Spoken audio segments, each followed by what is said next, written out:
நேயர்கள் எல்லாருக்கும் வணக்கம். இந்த வீடியோவில் குரோதி வருடம் வைகாசி மாதத்துக்கு உண்டான ராசி பலன் அப்படிங்கிறத நம்ம பார்க்க போகிறோம். இந்த குரோதி வருடம் தொடங்கி சித்திரை மாதம் மாதம் முடிய போகுது. அப்போ வைகாசி மாதம் வரப்போகுது. வைகாசி மாதம் வந்தாலே நிறைய சுப நிகழ்ச்சிகள் அப்படிங்கிறது நடக்க போகிற மாதம். ஒரு பக்கம் சொந்த பந்தத்தில் நல்லது நடக்காமல் இருந்தது, பரவாயில்ல, இப்போ தான் ஒரு பயலுக்கு கல்யாணம் ஆக போகுது, ரொம்ப நாளாக கல்யாணம் ஆகாமல் கிடந்தான், இன்னொரு புள்ள ஒன்று இருந்தது, இப்போ தான் நல்லா இடம் ஒன்று அமைஞ்சு கல்யாணம் ஆகுது.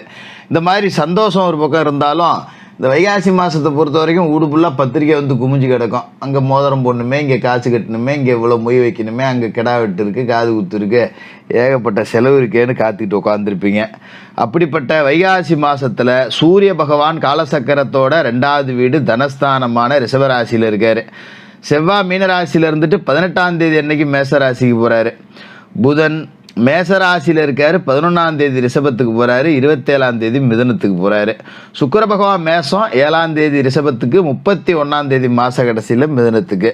அப்போ குரு பகவான் ரிஷபராசியில் இருக்கார். சனி பகவான் கும்பராசிலையும், ராகு மீனத்துலேயும், கேது கன்னிலையும் இருக்காங்க. இதுதான் இந்த கிரக அமைப்புகள், ராசி மாற்றங்கள் அப்படிங்கிறது.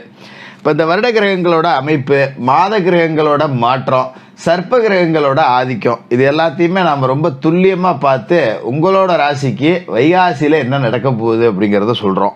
துளாராசி நேயர்களே, உங்களுக்கு இந்த வைகாசி மாதம் எப்படி இருக்குது அப்படின்னு பார்த்தோன்னா, இந்த வைகாசி மாதத்தை பொறுத்த வரைக்கும் கொஞ்சம் எச்சரிக்கையாக இருக்க வேண்டிய மாதம். என்ன ஜோசியரை எடுத்தோடனே இப்படி சொல்கிறீங்களே, மனசு கொஞ்சம் கஷ்டமாக இருக்காதா, மாதம் போகிற பண்ணைக்கே இப்படி பேசுகிறீங்களே அப்படின்னு நீங்கள் கேட்கலாம். என்ன காரணம் அப்படின்னாக்கா, பெரும்பகுதி கிரகங்கள் உங்களோட ராசிக்கு 8வது வீடான ரிஷப ராசியில் அஷ்டமத்தில் ஒன்று கூடுறாங்க. அப்போ கொஞ்சம் நம்ம சுமாரான பலன்கள் அப்படிங்கிறத தானே எதிர்பார்க்க முடியும். சும்மா நான் வந்து உங்களுக்கு ஆகா ஓகோ சூப்பராக இருக்கும், இந்த மாதத்தில் நீங்கள் சாதிச்சிடலாம், போயிடலாம், வந்துடலாம் அப்படின்னு சொல்கிறத விட கொஞ்சம் உள்ளதை உள்ளபடி உடச்சி சொல்லிடுறதுங்கிறது தான் நல்லது.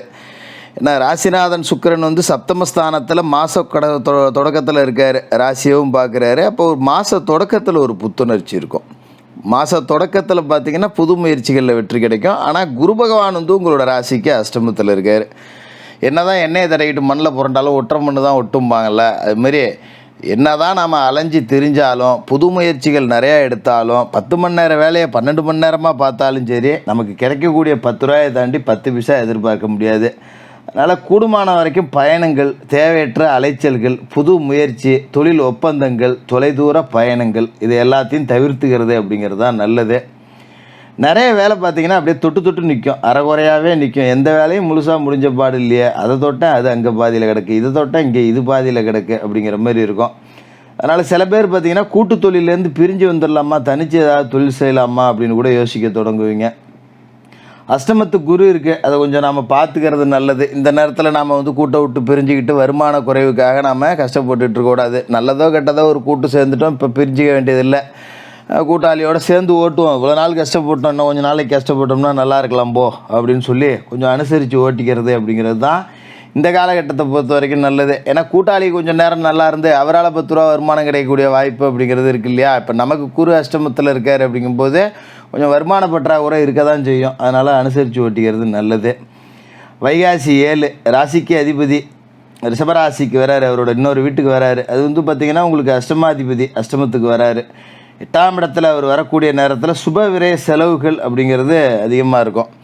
ஏகப்பட்ட கல்யாணம், காது குத்து, வீடு கூடி போகிறேன் அப்படின்னு வீடு ஃபுல்லாக பத்திரிக்கை வந்துருக்கும். ஒரு நாளைக்கு இப்போ ஒரு கல்யாணம் நாள் வருது அப்படின்னா 10 இடத்துக்கு போய் மொய் வைக்கிற மாதிரி இருக்கும். என்னடா இந்த மாதம் சம்பாரித்த காசெல்லாம் மொய் முறை செய்கிறதுக்கே சரியாகி போச்சே, ஒரே நாளில் 10 கல்யாணம்னா நான் எங்கடா போகிறது, ஆளுக்கு 1000 ரூபா, இன்றைக்கி ஒரே நாளில் 8000 மொய் வச்சுட்டேன் போ.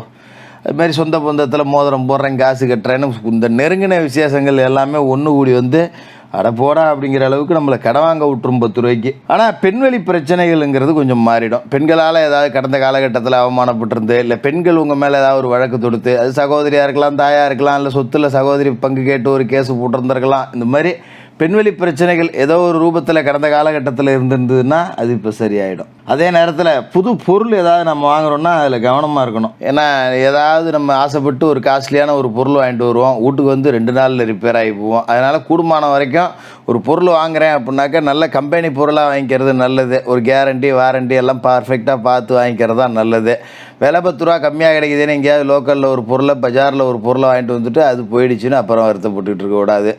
ஏன்னா இந்த காலகட்டங்கிறது வெயில் காலம் இல்லையா, நிறைய பேர் ஏசி வாங்குவாங்க, ஃப்ரிட்ஜு வாங்குவாங்க, எனக்கு மலிவு விலையில் கிடைக்குதே அப்படின்னு சொல்லிட்டு எங்கேயாவது போயிட்டு பஜாரில் வெளிநாட்டிலேருந்து வர்ற பொருளெல்லாம் வாங்கிட்டு வர்றது, அது 10 நாளில் ரிப்பேர் ஆகி அதுக்கு ஜாமான் கூட கிடைக்கலன்றோம். அதனால் கொஞ்சம் விலை மதிப்புள்ள பொருள் வாங்குற மாதிரி இருந்தால் இந்த மாதத்தை பொறுத்த வரைக்கும் நல்ல கம்பெனி பொருளாக வாங்கிக்கிங்க, அதுதான் நல்லது. அதுமாரி வேலையிலேருந்து கடந்த காலகட்டத்தில் நீக்கப்பட்டிருந்தீங்க, ஒரு சஸ்பெண்ட் செய்யப்பட்டிருந்தேன், ஒரு அரசு ஊழியராக இருந்தேன், ஒரு பிரச்சனையில் மாட்டிக்கிட்டேன், வேலை போயிடுச்சு அப்படி இருந்தவங்க மறுபடியும் வேலையில் சேரக்கூடிய வாய்ப்பு அப்படிங்கிறது இந்த மாதத்தை பொறுத்த வரைக்கும் இருக்குது. அதனால் இது ஒரு சந்தோஷமான விஷயமாகவும் இந்த காலகட்டத்தில் இருக்கும். அதோட வைகாசி 11 ரிஷபராசிக்கு புதன் வராரு. ராசிக்கு 9க்கும் 12க்கும் அதிபதி, அவரும் போய் அஷ்டமத்தில் இருக்கார். இது ஒரு எதிர்பாராத திருப்பம் தான். மற்ற கிரகம் அஷ்டமத்துக்கு போகிறத விட புதன் போகிறது நல்லது. ஏன்னா மறைந்த புதனால் நிறைந்த தனலாபம் அப்படிங்கிறது தான் ஜோதிட விதி. அப்போ கொஞ்சம் பழைய பாக்கிலாம் வசூலாகிடும். என்கிட்ட ஒரு 10 ரூபா பணம் கொடுத்து வச்சுருந்தேன், ஆளையே பிடிக்க முடியல, எப்போ போனாலும் ஆள் இல்லைங்கிறான், ஃபோன் அடித்தா எடுக்க மாட்டேங்கிறான், கட் பண்ணி விட்றான்,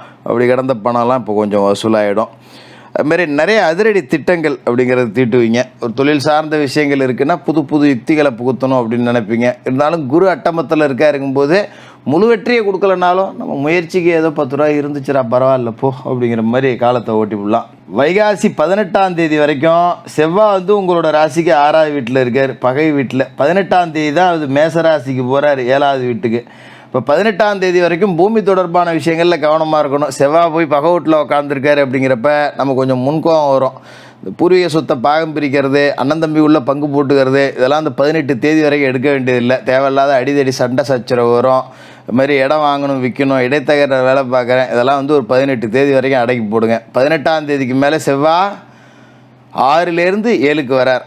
அதுதான் ஒரு அற்புதமான நேரம். அந்த காலகட்டத்தில் உங்களோட ராசியும் பார்க்குறாருங்கிறதால உங்களுக்கு தைரியம் தன்னம்பிக்கை அதிகமாக இருக்கும். சொத்து பத்து பிரிச்சுக்கிறதா இருந்தாலும் பிரிச்சுக்கலாம். என்றைக்காவது எப்போயாவது ஒரு பிளாட் வாங்கி போட்டுருந்துருப்பீங்க, அது திடீர்னு பார்த்தீங்கன்னா இன்றைக்கி 5 லட்சம் 10 லட்சத்துக்கு நல்ல வேலைக்கு போகும். பரவாயில்லையே, அன்றைக்கி வாங்கி போட்டது இன்றைக்கி உதவுறா அப்படிங்கிற மாதிரி ஒரு வருமான முன்னேற்றம் அப்படிங்கிறது இருக்கும். 18 தேதிக்கு பிறகு. 18 தேதிக்கு முன்னாடி எந்த முயற்சியும் செய்யாதீங்க. இடம் ஏதாவது விற்கணும், அர்ஜென்ட்டுக்கு ஒரு பிளாட்டை விற்றுப்படும் அப்படின்னா கூட 18 தேதி வரைக்கும் பொறுங்க. ஒருத்தன் 5 லட்ச ரூபாய் கேட்குறான், சரி போ நமக்கு இப்போ ஒரு 5 ரூபா கடன் இருக்குது அடைச்சி விடுவோன்னு அதை விற்று போடக்கூடாது. 18 தேதிக்கு மேலே விற்றா அந்த 5 ரூபாங்கிறது 8 ரூபாயாக கிடைக்கும், பரவாயில்லடா அப்படிங்கிற அளவுக்கு விலை கிடைக்கும். அப்புறம் கொடுத்துட்டு பின்னாடி வருத்தப்படக்கூடாது. 18 தேதி வரைக்கும் இடவகாரங்களில் தலையிடாதீங்க. போரு கீறு போடுறதுன்னா போடாதீங்க, கொஞ்சம் நிறுத்தி வைங்க. 18 தேதிக்கு பிறகு போட்டுக்கலாம். அதோட வைகாசி 27 மிதனராசிக்கு புதன் போகிறாரு. ராசிக்கு 9க்கும் 12க்கும் அதிபதியாக இருக்கக்கூடிய புதன் பாகிஸ்தானத்துக்கு வராருங்கிறது நல்ல நேரம். தொட்டது தொடங்கும். இந்த மாதிரி அப்பா மகன் உறவில் இருந்த விரிசல் அப்படிங்கிறது நீங்கும், ஒரு நல்ல நேரம். இதே காலகட்டத்தில் பார்த்திங்கன்னா சனி பகவான் உங்களுக்கு சாதகமாக இருக்காருங்கிறத மறந்துடக்கூடாது. சனி பகவான் உங்களோட ராசிக்கு 5வது வீட்டில் இருக்கார். கெஞ்சினாலும் கிடைக்காத பஞ்சம சனியாக பூர்வ புண்ணிய சனியாக இருக்கார். இப்போ இந்த 5வது வீட்டில் சனி பகவான் இருக்கிறப்ப பூர்வீக சொத்து பல பிரச்சனைகளுக்கு பிறகு உங்கள் கைக்கு வந்துடும். கோர்ட்டு கேஸு வம்பு வழக்கு எதாக இருந்ததுனாலும் ஜெயிச்சிடலாம். பிள்ளைகளை மட்டும் கொஞ்சம் கட்டுப்பாட்டில் வச்சு வளர்த்துக்கணும். ஒரு பொம்பளை பிள்ளை இருக்குது, காலேஜுக்கு போகுது வருதுன்னா ஏதோ காதல் உறவு இந்த மாதிரிலாம் வர வாய்ப்பு இருக்குது, கொஞ்சம் கவனமாக இருங்க. அது மாதிரி படிக்கிற பிள்ளைங்க ஒழுங்காக பள்ளிக்கூடத்துக்கு போகுதா, காலேஜுக்கு போகுதா, இல்லை எங்கன்னா கட்டடிச்சிட்டு ஊர் சுற்றுதாங்கிறத பார்த்துங்க. இரவு நேரத்தில் நண்பர்களோட வெளியே போகிறேன் வரேன்னா அனுமதிக்காதீங்க. பேசி நல்லபடியாக வீட்டில் இருப்பா அப்படின்னு அவங்க போக்குலேயே போய் பேசி தீர்த்துக்கிறது நல்லது. மற்றபடி இந்த மாதம் நல்லா தான் இருக்குது. தினமும் குளிச்சு மொழிவிட்டு விநாயகப் பெருமான் வழிபாடு செய்யணும். குரு சரியில்லை, வியாழக்கிழமையில் குரு பகவானுக்கு நெய் தீபம் ஏற்றுங்க. ஏலபால மாணவர்களுக்கு உங்களால் முடிஞ்ச உதவிகள் செய்யுங்க. வைகாசி மாதம் நல்லாயிருக்கும். துலா ராசிக்காரர்களுக்கு வாழ்த்துக்கள்.